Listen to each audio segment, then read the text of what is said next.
Protective asset protection will provide tools to make added protection more attractive and empower your business. Together, we'll help more people gain the sense of security they deserve, because we're all protectors. Welcome to Daily Drive for Wednesday, May 7th, 2025. I'm Larry Veliquette in Detroit, in for Jamie Butters, who's on assignment. And I'm Kellen Walker in Las Vegas. Today on the show, Ford hikes prices on Mexico-made models. Wholesale used car prices jump in April, and Mitsubishi rolls into the modern EV era. Plus, benchmark mineral intelligence principal analyst Bryan Bille talks about how President Trump is reshaping critical mineral developments and EV supply chains. The uncertainty can be counterproductive to Trump's domestic onshoring agenda because companies, they want to have long-term certainty, predictability, but the current administration is not offering this. Let's run through all the news you need to know to keep up in the auto industry. Ford is hiking prices on 3 of its Mexico-produced models amid President Trump's tariffs. Prices on the Mustang Mach-E electric crossover, Maverick pickup, and Bronco Sport will increase as much as $2,000 on some models. That, according to a notice sent to dealers reviewed by Reuters. Ford's decision to hike prices comes just days after it said the effects of Trump's trade war would add about $2.5 billion in overall costs for 2025. The company also suspended its annual earnings guidance. A Ford spokesperson said the price hikes will affect vehicles built after May 2nd, arriving at dealer lots in late June. The spokesperson said the price hikes reflect usual mid-year pricing actions, quote, combined with some tariffs we are facing. We have not passed on the full cost of tariffs to our customers, close quote. New Fords aren't the only vehicles getting more expensive amid tariffs. Cox Automotive says used vehicle wholesale prices jumped significantly in April. The Manheim Used Vehicle Value Index is a measurement of wholesale used vehicle prices that Cox aggregates by tracking vehicles sold at its U.S. auctions and applying statistical analysis to those numbers. The index increased to 208.2 points, up 2.7% from March, and 4.9% higher year over year. It's the highest reading for the index since October 2023. Cox says a higher index can signal that dealers expect inventory to tighten and prices to rise because of stronger demand, market disruption, or both. Volvo Cars says tariffs and changing market conditions are causing it to cut 5% of its workforce at its U.S. plant. A Volvo spokesperson said the changes would affect 125 of the roughly 2,500 employees at its plant in Charleston, South Carolina. It was not immediately clear which positions would be affected or how the cuts would affect production at the plant. Volvo said it remained committed to creating 4,000 jobs in South Carolina and that it still planned to boost output there in the future. The cuts were not included in the layoffs announced April 29th when Volvo's first quarter earnings were reported. And Mitsubishi will deliver a small electric crossover to U.S. and Canadian dealers next summer. It's the Japanese automaker's first new nameplate since the Eclipse Cross launched 7 years ago. The battery-powered model is at the vanguard of a product portfolio makeover that includes a new or updated vehicle each year from fiscal 2026 through 2030. The unnamed coupe-like crossover will be built in Japan by alliance partner Nissan. Separately, Mitsubishi is giving Foxconn its first deal to make EVs for a global auto brand with an agreement to supply the automaker with a new product for next year. The vehicle is also expected to be a compact crossover. It will be built in Taiwan and exported to Australia and New Zealand in the second half of 2026. And those are today's headlines. So Larry, are Ford's price increases a sign of things to come? It sure looks that way, Cal. Of course, I guess we can all just pay it with our crypto bonuses, right? I think automakers and suppliers are not going to be able to absorb these tariffs for long, so consumers are going to have to pay them. And I think you're going to see other automakers make similar adjustments over the next 6 to 8 weeks now that the ice is broken. Gotcha. Coming up, Bryan B. of Benchmark Mineral Intelligence talks about how Trump's actions so far in 2025 are affecting the EV supply chain. That's next on Daily Drive. Yeah, my name's Jeremy Beaver. I'm at the Del Grand Dealer Group CEO. We have 17 brands in the heart of Silicon Valley, San Francisco, 1,100 team members selling over 28,000 cars a year. Protective has been a partner of DGDG for a long time, and we are just so thankful for everything they do to help us every day. I've been at DGDG for over 15 years, and we've grown as an organization from 3 stores to the 17 we have today, and Protective has been critical in that growth. Not only in the products we sell, but long-term growth strategy through data, through insights, making sure that we are performing at the absolute best every step of the way. I think when dealers are searching for insurance companies or reinsurance companies, there's obviously plenty of choices in the industry. For us, the most important piece when we chose our partner to go with Protective and have a long-term relationship was exactly that, because of the relationship they provide.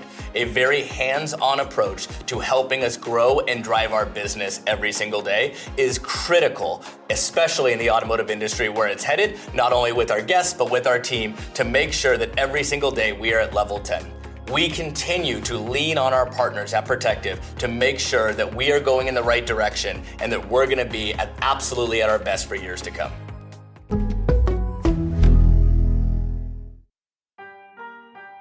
Welcome back to Daily Drive. I'm Larry Veliquette, in with Kellen Walker.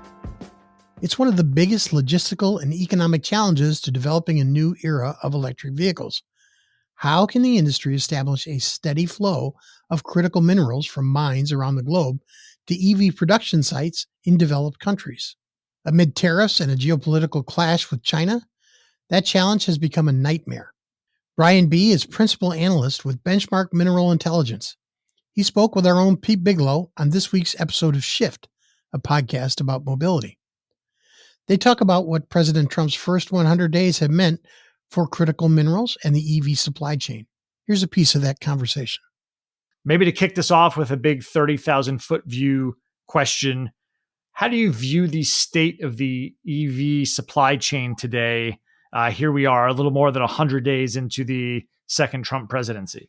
Yeah, I mean, great question to start, right? As Donald Trump's policy has been, characterized by uncertainty.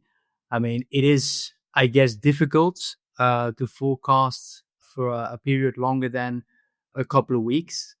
But based, on mainly, I think, his tariff policy and a couple of other policy changes enacted by the Trump administration, having sent also rippling effects through the supply chain, I think potentially some of the policies, especially on the EV side, could affect. I think that's one of the key takeaways I think that we draw from this report that you're talking about, is that it could affect EV demand growth in the US. I'm curious, since you said it's difficult to forecast more than a couple of weeks at this point, you wrote that major players are scrambling in the dark for a path ahead. Is that uncertainty the struggle, and what is the path ahead if you can see one? All the makers, when you talk about suppliers or stakeholders of the EV supply chain, they've been scrambling.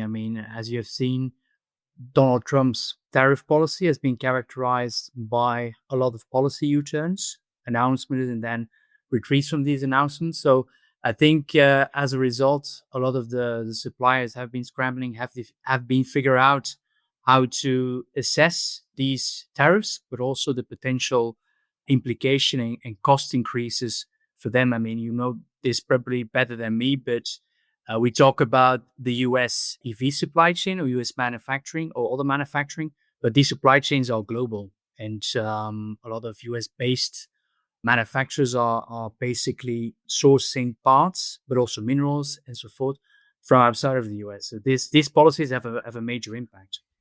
Gotcha.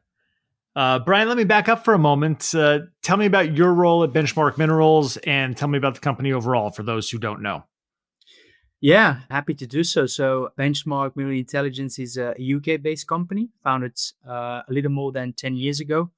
And I think in a nutshell, we are an information provider, mainly subscription-based, providing information of a couple of opaque critical mineral supply chains like lithium, cobalt, nickel, but also the more established clean energy supply chains like more established. I mean, it's still growing quickly, but the battery supply chain and the EV supply chain.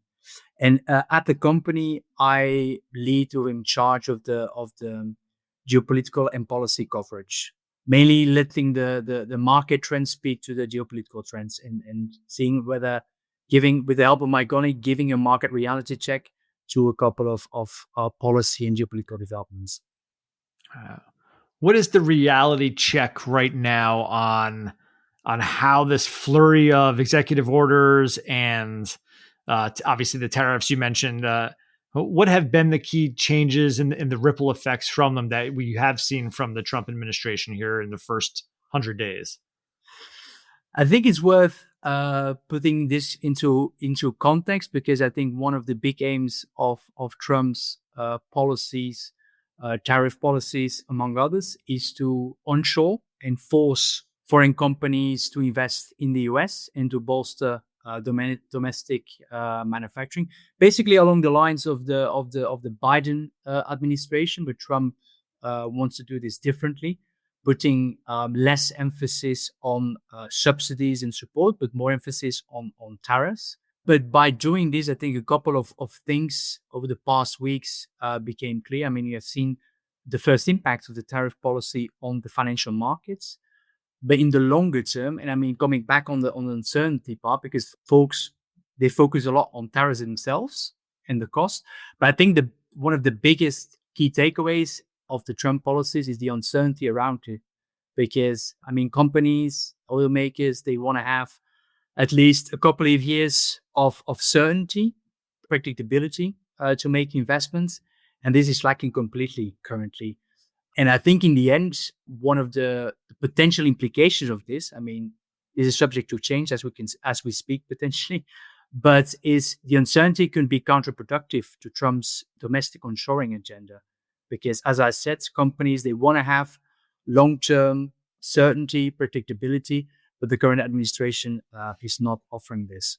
This is an interesting thought that, in some ways, the Biden administration and the Trump administration are obviously so different, but worth underscoring, it does seem like their end goals are the same, with the Inflation Reduction Act looking to onshore manufacturing and production of critical materials. And that is essentially the same as the Trump administration. Do you view this as like their end goals are the same over the long term? I think so. I mean, to some extent. I mean, let aside the style, I think we don't need to. I think it's pretty clear that the style of the two gentlemen and the administration differ very widely. But in the end, they share to some extent the same goals. And I mean, to use Trump's words, is to make America and American manufacturing great again. Although I think there are significant differences when it comes to the tools. I've already outlined the different approach. I mean, the Biden administration, to come back, they also use tariffs, but along with industrial policy, backing and basically supporting clean energy projects, while the Trump administration primarily uses tariffs. And I think when it comes to which supply chains the Trump administration and the Biden administration favor, I think in that way, there is also, in that regard, there is a big difference. I mean, as mentioned a couple of times in the paper, one of Trump's central policy aims or focus areas has been critical minerals, is bolstering critical mineral production, especially mining and processing.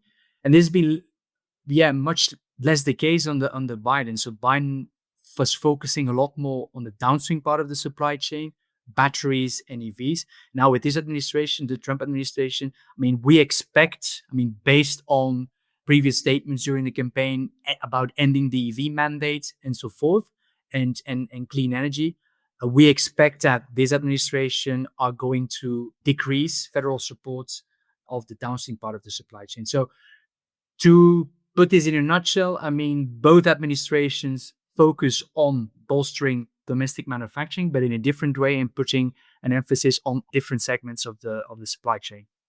Bryan Bille is principal analyst with Benchmark Mineral Intelligence. You can hear his full conversation with our own Pete Bigelow on Shift, a podcast about mobility. That's available now wherever you get your podcasts. That's Daily Drive for today. I'm Larry Veliquette, in for Jamie Butters. And I'm Kellen Walker. Thanks to Automotive News executive producer Jake Neer, as well as our own CJ Moore, Urvash Kakaria, and Hans Greimel for their reporting for today's podcast. You can get the latest news on supply chains, tariffs, and everything happening in the auto industry at autonews.com. We'd love to hear from you. Let us know what you think of the show and the topics we covered today. Send us an email at dailydrive@autonews.com or leave us a voicemail at 313-444-2774. And if you enjoy the podcast, remember to like, leave a review, and subscribe so you never miss an episode.